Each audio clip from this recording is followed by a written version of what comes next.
Distinguished ladies and gentlemen, welcome to the breakout session. This is the panel discussion for just energy transition towards net zero.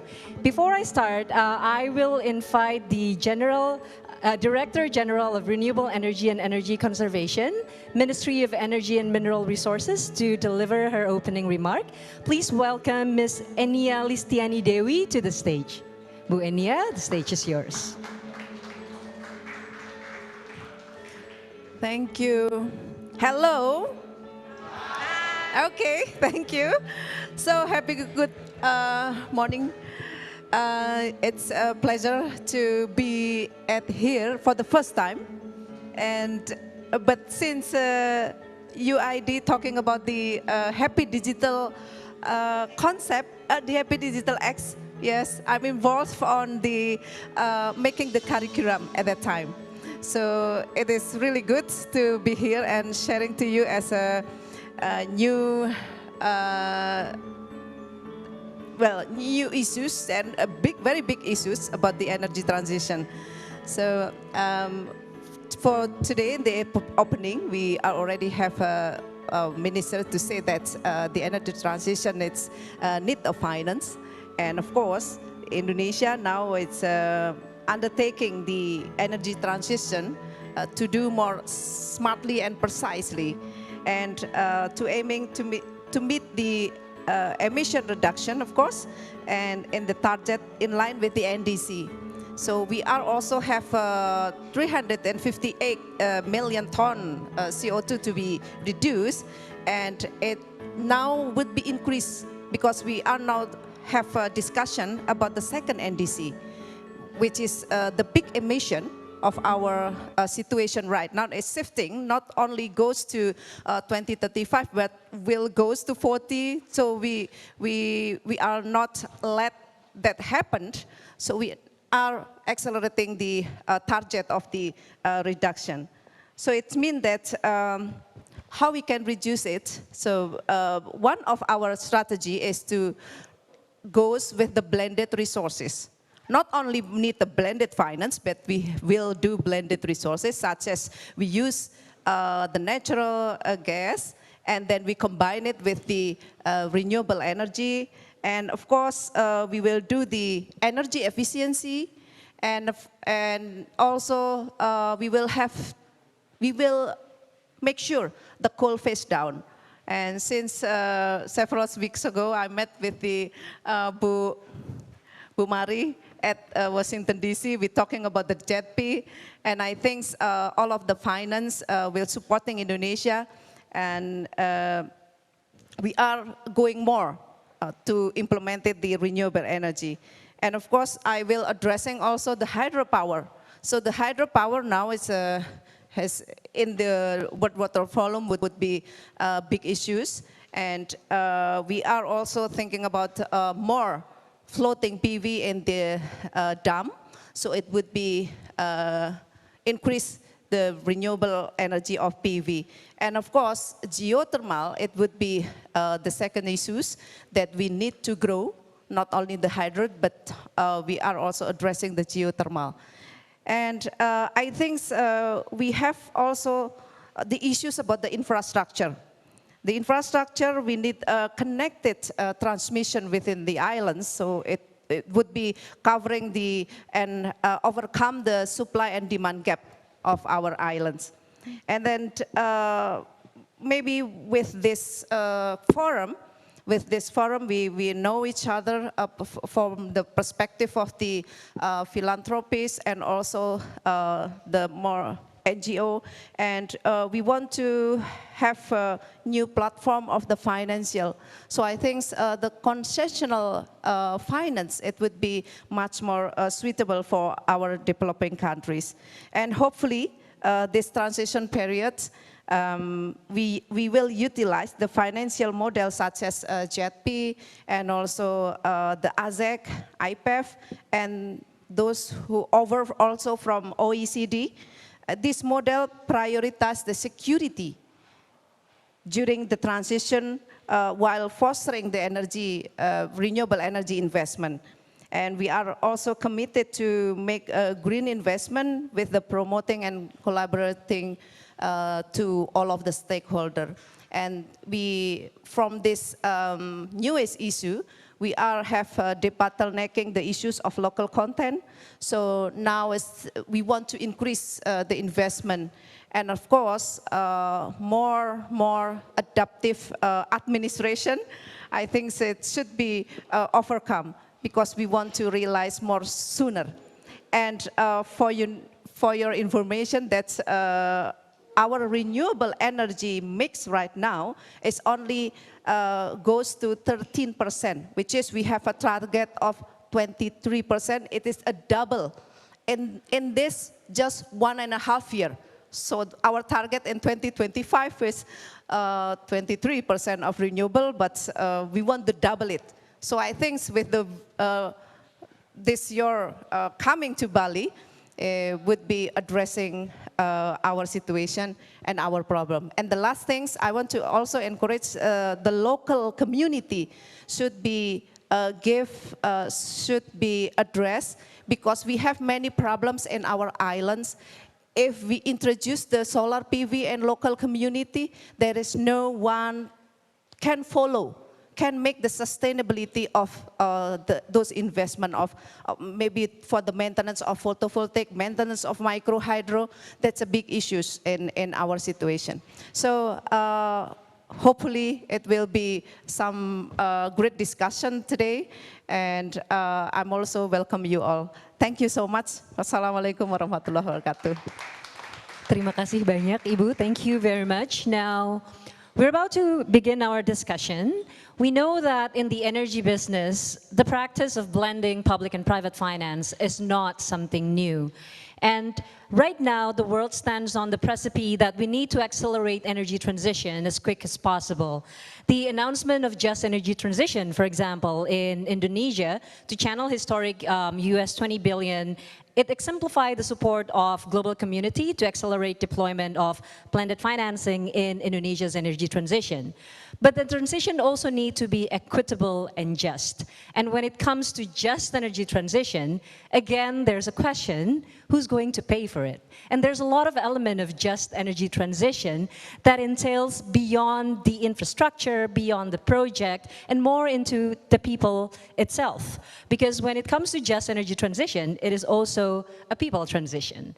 So the session would try to explore the next frontier for blended finance and how do we ensure the success of energy transition implementation using the blended financing in Indonesia.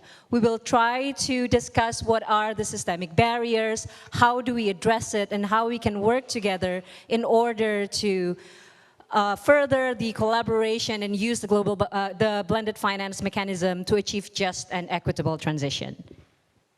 Okay, now we will start with the very first question. We've heard about blended finance. It's not something new. It is something that in energy business, we are very familiar of public-private financing. But in your daily operation as PLN, as JETP, as ClimeCap and CSEF in UID from the CSO perspective and from your perspective, Jiro, what have you been observing as the key barrier in advancing blended finance to accelerate energy transition in Indonesia? It can be in the policy, it can be the paradigm of people in seeing blended finance and just energy transition, or even in the real practices. Have we really translate blended finance into a real mechanism that works in the market? Perhaps Pak Darmo can start us. Well, just put things into perspective.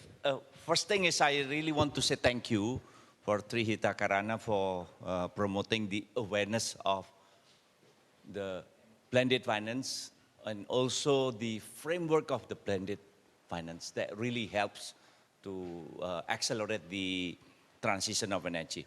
Just put things into perspective. During the COP28 in Dubai, I was invited in the main stage. And I was asking why I was invited in the main stage. And then there was what we call the early retirement of coal-fired power plants. And in that stage, I convey that we already removed 13 gigawatt of coal in the planning phase. avoiding 1.8 billion metric tons of CO2 in the span of 25 years. And then everybody else in the panels discussing about the mechanisms of the carbon offset to accelerate, to make it possible for the early retirement of coal. And I just realized how complex it is to do the transition of energy. And then, the second one is how big is the capital needed for the transition of energy. We are in the process of redesigning the National Electricity Planning RUPTL, and with Professor Ania here, the Director General of the THK. The price tag is 160 billion US dollars from today until 2040. Even if we, take every single component of it, could reach 200 billion US dollars. And it's divided into two. Generation capacity, the technical, commercial feasibility is very good. But when we're talking about the transmissions, smart grid, price tag in the next 10 years is roughly 30 billion US dollars, 25 billion US dollars for the transmission, 5 billion US dollars for the smart grid. The commercial viability is not very good. Before, when we're focusing on building on fossil fuel, the strategy is very simple. We can design and build coal-fired power plants, gas-fired power plants anywhere we want.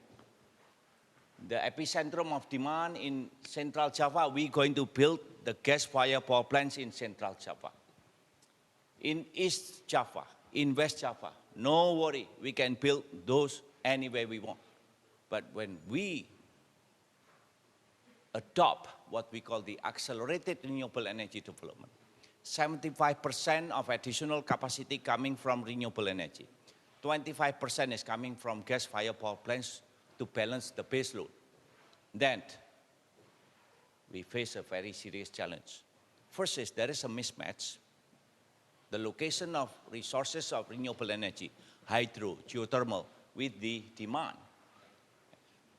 Previously, I can told my team, well, build the gas-fired power plant in Central Java. Problem solved. But today, I cannot tell my team, please relocate the hydropower in the northernmost of Sumatra to Central Java. They said, no, sir, we're not going to be able to do it. And then we did a joint development modeling with the International Energy Agency, and we have to build 49,500 kilometers of transmission line. Ladies and gentlemen, if you want to go around the earth, it's 42,500 kilometers. You go around the earth, you still need to travel 7,000 kilometers more to build exactly 49,500 kilometers transmission line. There's a big challenge. Price tag, and I said, okay, what is the price tag? Sir, 25 billion US dollars. And then I said, we need to add more solar and wind. Sir, we learned from Vietnam.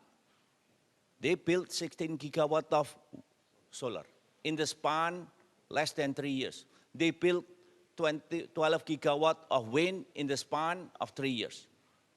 I went to Vietnam. I talked to EVN, the PLN of Vietnam. I told them, I'm here to learn how you build 16 gigawatt of solar, 12 gigawatt of wind in the span of 3 years. We really want to do exactly the way you do it. Okay? Please ask question, Mr. Prasojo. Yes. How do you manage the intermittency? We don't. How?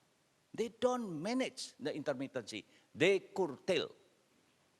The system couldn't absorb the intermittency of the variable renewable energy. They curtail. And I said, in Indonesia, we couldn't curtail. There is what we call the IPP and power purchase agreement. Physically, we curtail, but there is still take or pay. In Vietnam, there is no take or pay. I talked to the investor, they just fall apart. They financially in trouble. So in that regard, when we do the transition of energy, we need to do it right. 60 gigawatt of renewable energy is going to be built from today until 2040. 20 gigawatt of gas is going to be built from today until 2040. And that going to put Indonesia into the leadership of accelerating the transition of energy. That going to show to the global community that we're going to do this not only because of international environmental agreements such as Kyoto Protocol or Paris Agreement, but we're doing this because we do really care. But this is the point. How are we going to do it? Are we going to do it alone? There's no way we're going to do it alone. We're talking about SOx, we're talking about NOx, we're talking about mercury, we're talking about particulate matters. When the wind is blowing to the north, people living in the northern part of our power plant is going to receive the pollutions. But when we're talking about global greenhouse gas emission, we're not talking about local.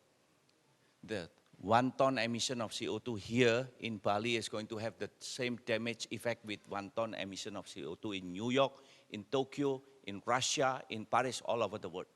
So this is a challenge that is not only faced by PLN, not only faced by the government of Indonesia, but it's a global climate change faced by global communities. So we need to do this together. So how are we going to move forward? Capital availability is paramount. It's very critical to make sure that the transition of energy is going to take place. It's going to run very smoothly.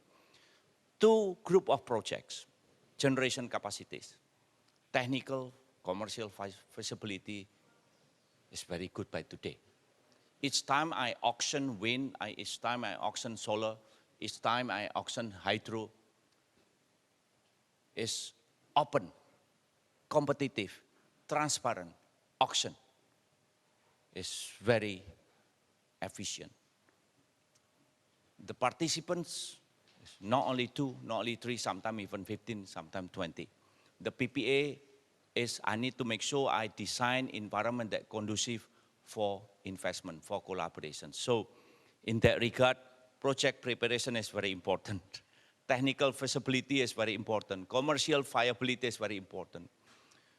But when it comes to transmission and smart grid, the rate of return is very low. So that's why today we are in discussion with the government. We need some kind of a government regulation in which some of this financing for the transmission and then also for the smart grid is not everything on the balance sheet of PLN. We already did some kind of financial modeling. The debt to EBITDA ratio is going to go up. The financial health and financial sustainability of PLN might be compromised.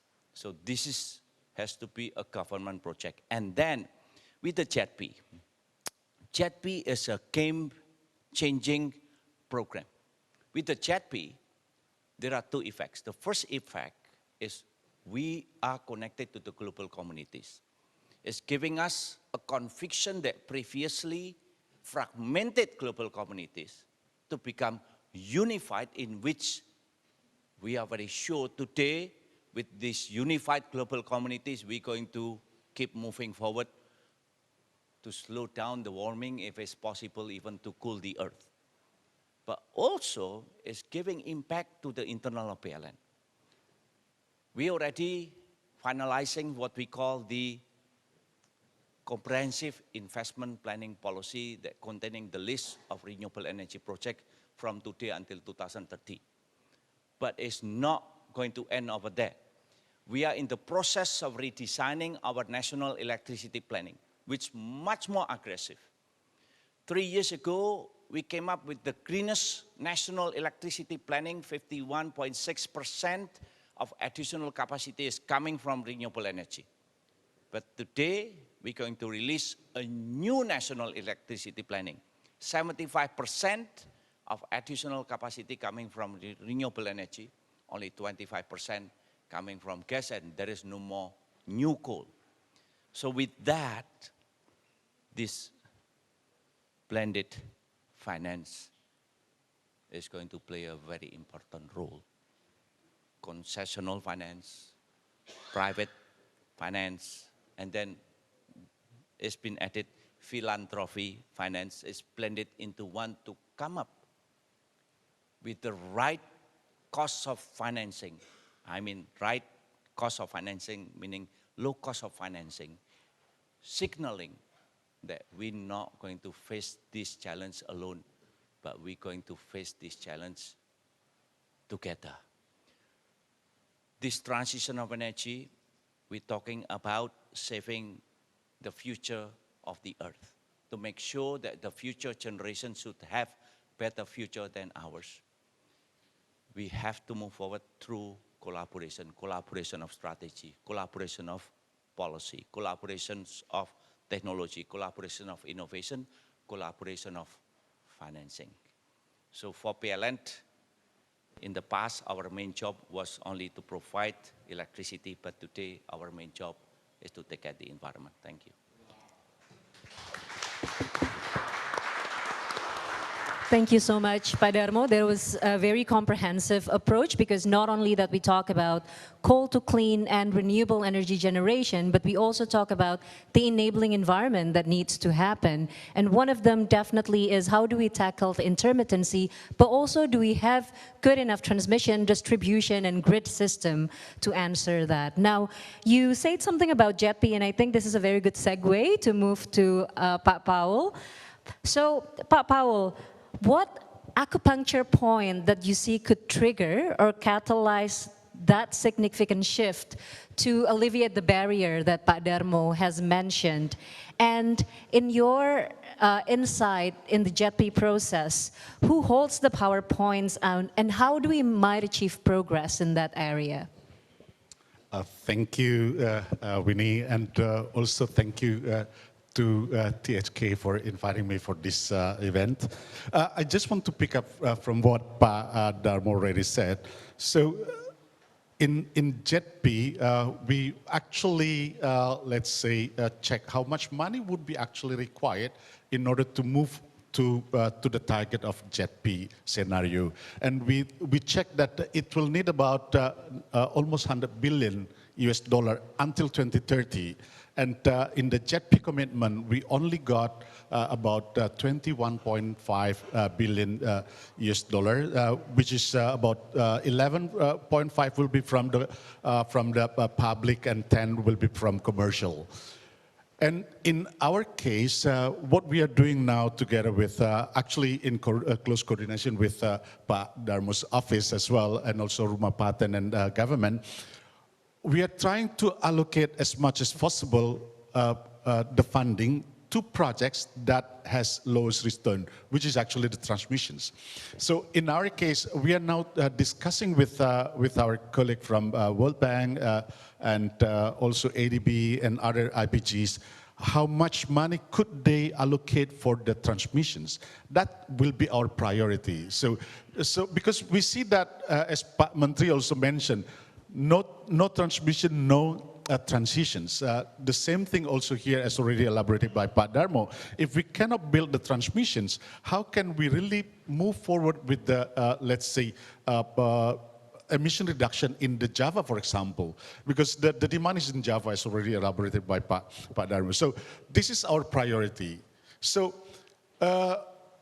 we work together with so with the team of Pak Darmo and with the GFANs, World Bank and ADB, there is a small team set up for the transmission financing. So we try to see whether there will be possibility to really get financing even from private sectors to be blended with the money from the public sector, so that we can really meet what Pak Darmo just said, building as much as possible transmission, so that we can really evacuate the energy from the, let's say, area where the supply is, we have a lot of supply there, to the demand center. So that's actually more or less that we are doing.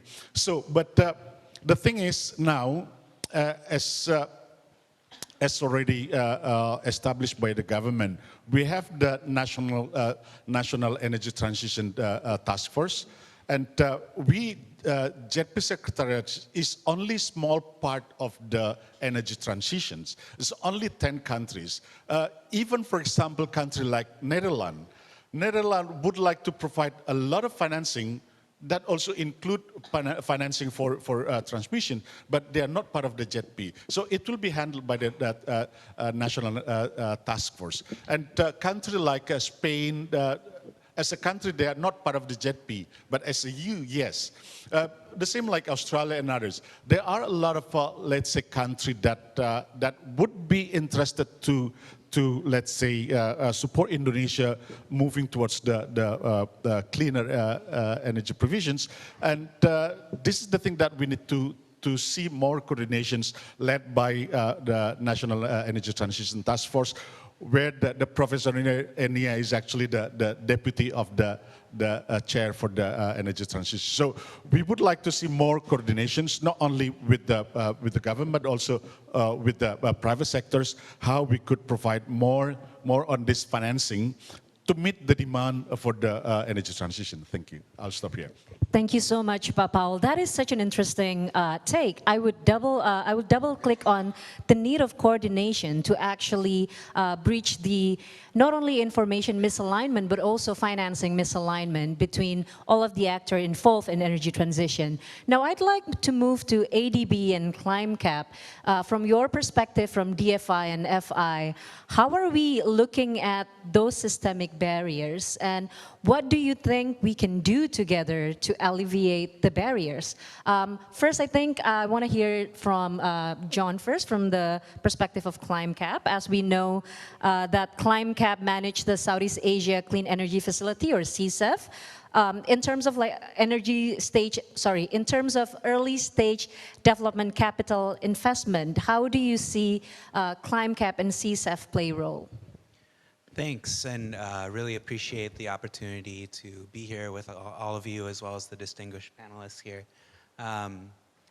ClimeCap, we identified a need several years ago in not only this market, but in several other Southeast Asian markets for early stage catalytic capital to support businesses and developers with essentially risk capital, but I hesitate to use that word because we're making a sort of, an intelligent, educated bet on certain types of businesses where we're deploying commercially proven, economically viable technologies in areas where they simply need that early stage capital to scale.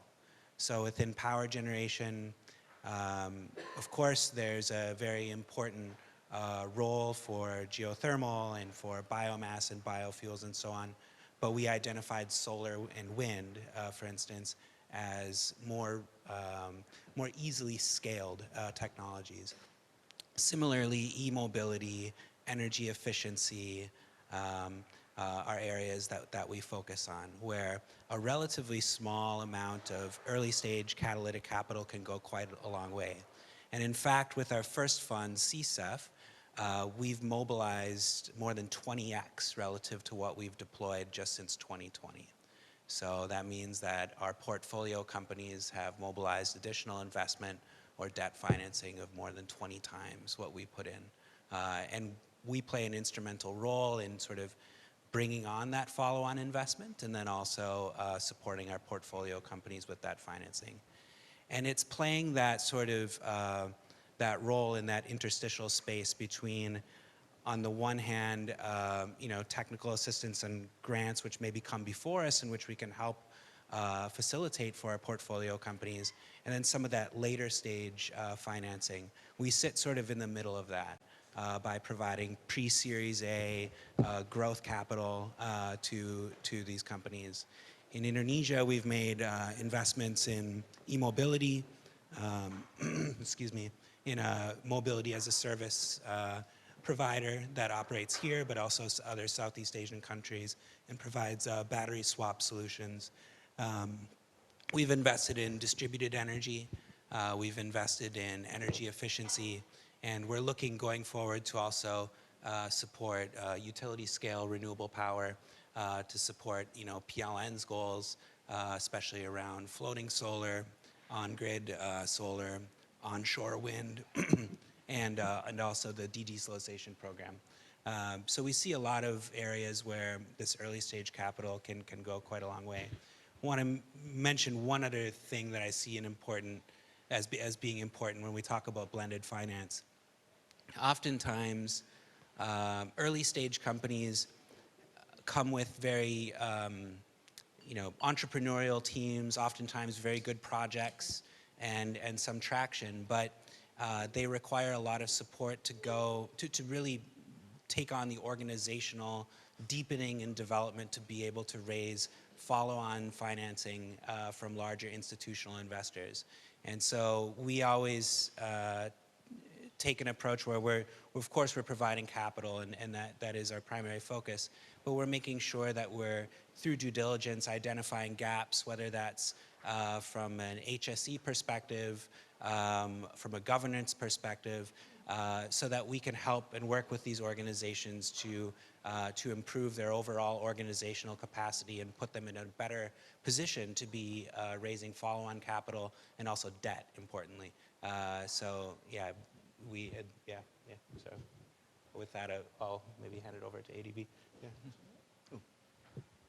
Okay, thank you. Thank you very much. I think energy transition is really huge agenda, I think not only for Indonesia, but also in global sense, because Padarmo also mentioned that greenhouse gas emission in Bali is actually mean the same thing as greenhouse gas emission in New York, if you look at it from the global perspective.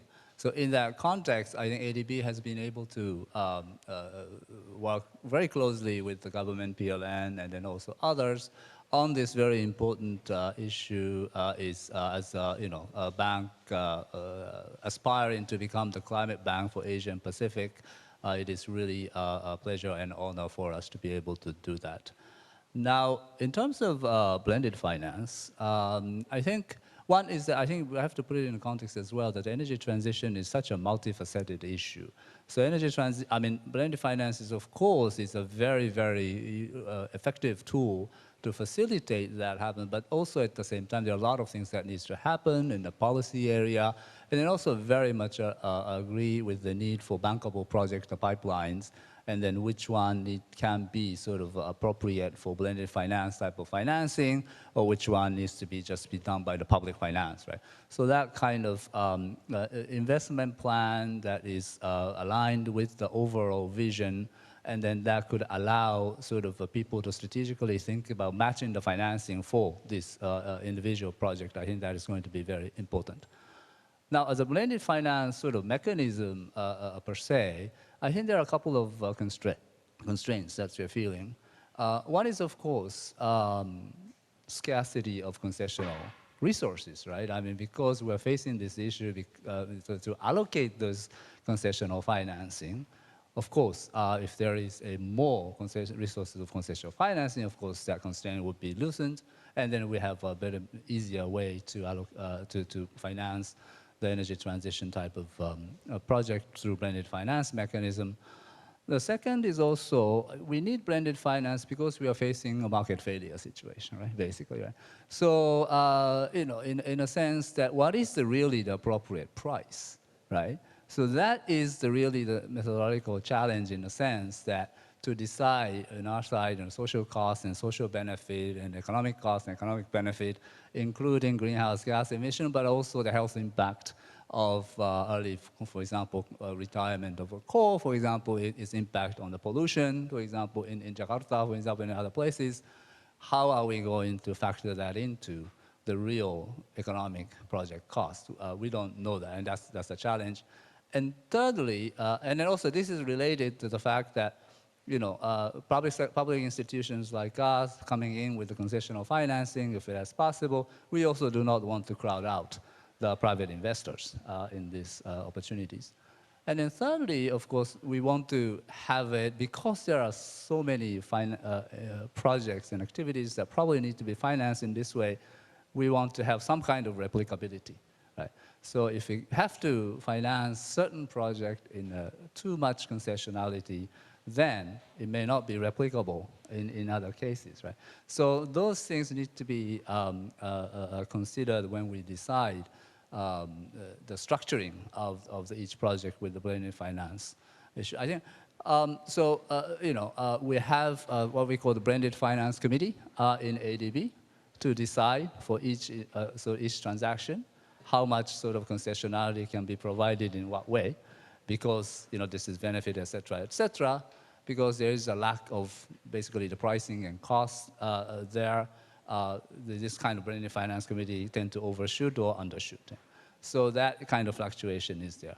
So I think what can we do? Of course, as I mentioned, more concessional financing, if it becomes more available, of course the issue can be much easier. But secondly, at the same time, I think there is some sort of established, robust way to price these projects in social and economic cost and benefit, partly because of based on the carbon price, for example, and also some methodology to sort of calculate the health impact and health costs, et cetera, of the project. Then that would sort of give us a little bit of a clearer picture of really appropriate pricing and appropriate level of concessional financing that we can provide for a specific transaction. So I think Indonesia particularly has made a lot of visibility and then very strong commitment for energy transition. So I think there is a fair amount of interest and then sort of for motivation for private investors to come in. So I think there's a very good opportunity for Indonesia to really mobilize and leverage the private sector financing for this global public goods that Indonesia can actually lead the discussion. So I think it's a very important point in Indonesian sort of global leadership, yeah, in a global issue. So let me stop there. Thank you. Thank you so much, Jiro. Now, last but not least, Ibu Sobi, Mbak Sobi, from your perspective as not only as CSO, but also as a collaborative platform, how do you see the role of actors like UID outside looking in fostering different collaborations that need to happen, in bridging the different information asymmetry, in bridging different initiatives so that different actors could work together in order for this global blended finance to accelerate energy transition? Check. Okay. Thank you so much, Mbak Winnie, also for recognizing that UID is an outside player looking into the energy system, because we are not in the energy sector per se, but we are an NGO that facilitates cross-sector collaboration that enables social innovation and profound systems change, because we know that's what's needed to really see results that's lasting, right?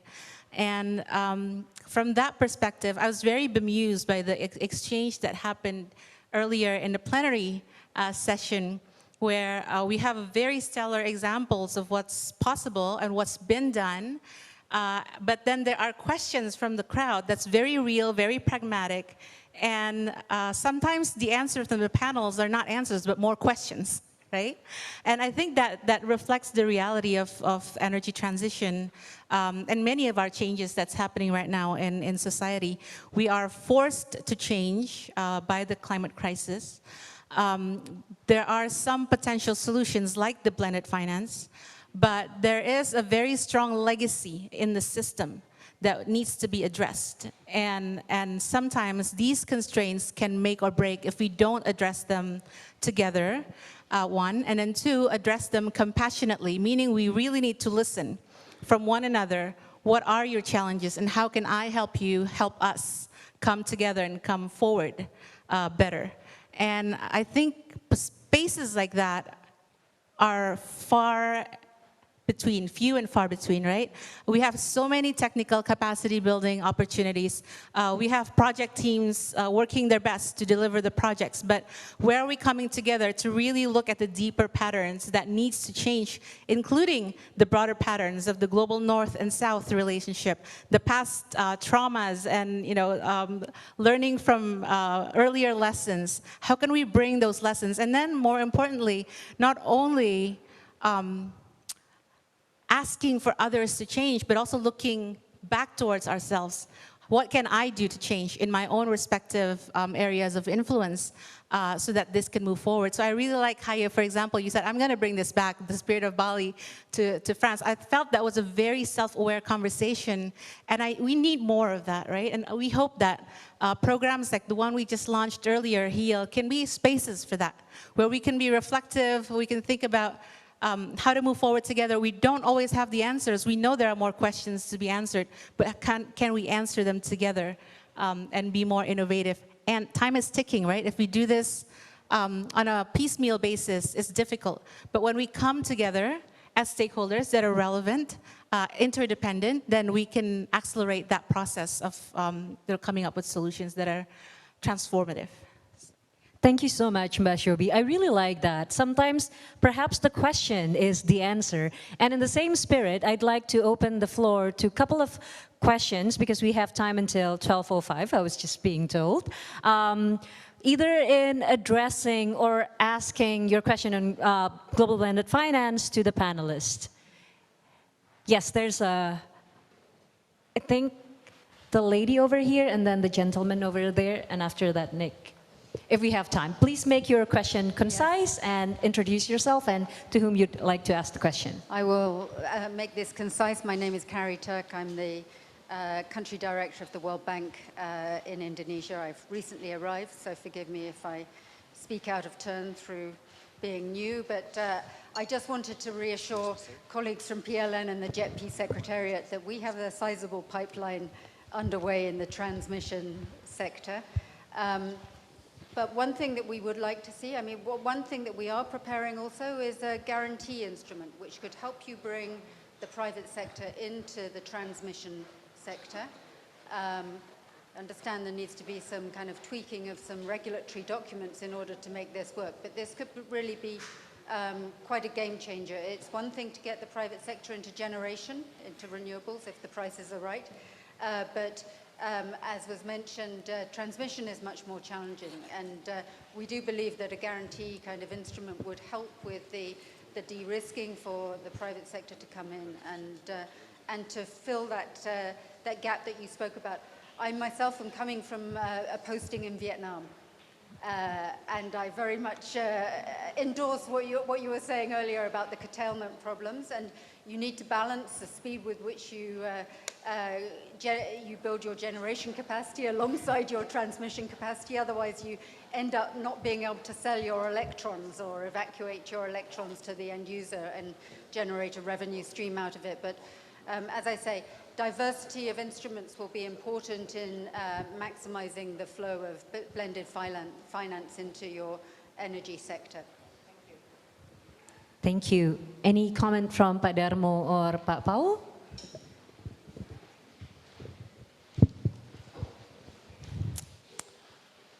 One thing is this, when we're talking about the blended finance, we're talking about aligning fiscal policies of many stakeholders. And we understand, like with the World Bank, we've been facing some kind of hurdles, but I believe the government of Indonesia and PLN is working as hard as possible just to get things done. Whatever the challenge ahead, we have to keep moving forward to get the mission accomplished. So Ibu Enia here, you know, for instance, with the World Bank, of course, the challenge is right there. And we've been having internal discussion to make sure every single hurdles can be solved, you know, in a timely manner. And we're hoping that going to take place as quickly as possible. And then about the transmissions, according to the electricity law, you know, as a multi-seller single buyers, then, you know, the transmission has to be legally owned and operated by PLN. But how we going to be able to design a new landscape, a new environment in which private investment can play a big part in building, investing in the transmissions? The answer is one thing, is what we call the deferred payment. We've done this when we designed and built power plants 20 years ago. We're lacking of funds, So we design a collaboration, what we call the deferred payment.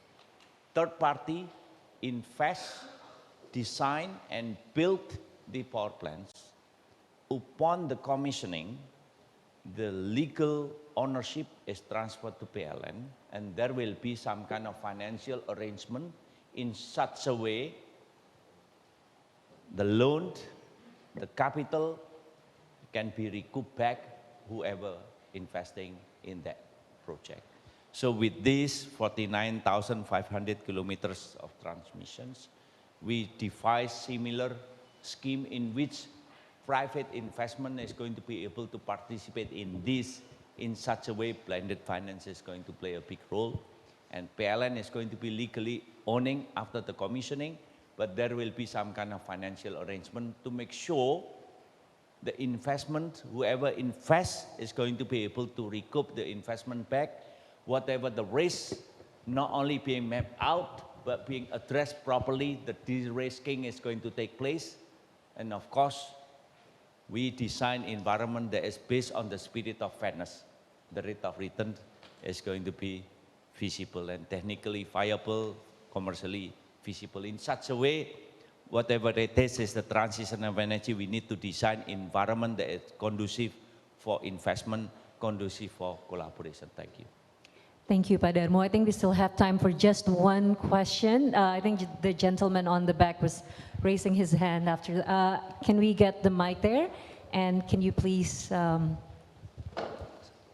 introduce yourself and concise point? I'm Zeki from Climate Works Foundation. So we're from climate philanthropy. Maybe just one really short question. We have heard a lot about the energy transition from the panelists. A lot of discussion within the climate philanthropy world. The concern is that the energy transition is in Indonesia is more like the PLN energy transition and not so much on the just energy transition, and whether we should be, using this momentum of just energy transition to talking about what about the commodity-based energy, whether we can community not only as the energy users, but also as energy producers. And this is not really explicitly, showing, for example, in the PLN's RUPTL, for example. And I just want to see what's the plan on the, involving community in this energy transition momentum. Thank you. Thank you so much. Pak Paul? Yeah, thank you very much for that question, sir. In our initial CIPP, we have not put that much on that issue actually, but when after that inputs that we received from stakeholders during the finalization of the CIPP, we see now actually in our draft, in our next iteration of the CIPP, we'll see more work actually on the community based. So trying to find some financing from the grants that is made available through the IPG, but also through the grant that we try to get now from philanthropies. And then we had a meeting with Pak Menteri and Ibu Enia 2 days ago, and discussing about how the government program, the Patriot program, actually to be scaled up. How could we get financing through that? This will be one of the priority from JETP for the coming months. Yeah. Thank you so much, Pak Paul. Oh, go ahead, Pak Darmo.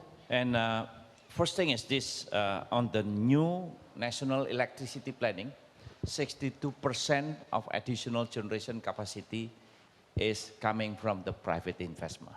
It's not coming from the PLN side. So it's huge. And then also the transmissions, we're going to open up for the new investment is also coming from the private sectors. And then we have what we call the biomass project today. It's a co-firing between the coal and biomass. And it was shocking for the PLN part that, when it comes to coal, we sign a contract with the corporations that providing coal. We sign a contract and the coal is going to be delivered. But when it comes to biomass, we realized there is no corporations.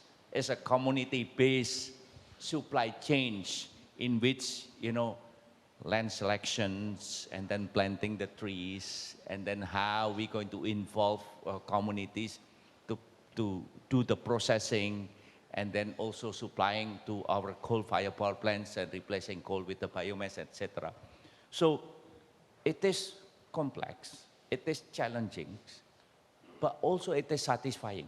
For instance, one project in Gunung Kidul and also in Wonosari, and we are shocked that when they're planting trees in the dry land, and then within 6 months, they can harvest the leaf of that trees for the cattle, kambing, and etc., etc. And then the one involved is actually woman, not man, because man is already has a job. Women is the one that taking care of it, is much more the empowerment of the woman. So when we're talking about communities and energy, this is something that we need to think about. How actually the transition of energy is going to create more jobs for the communities, to the areas that is actually needed the most. So thank you. That's a homework.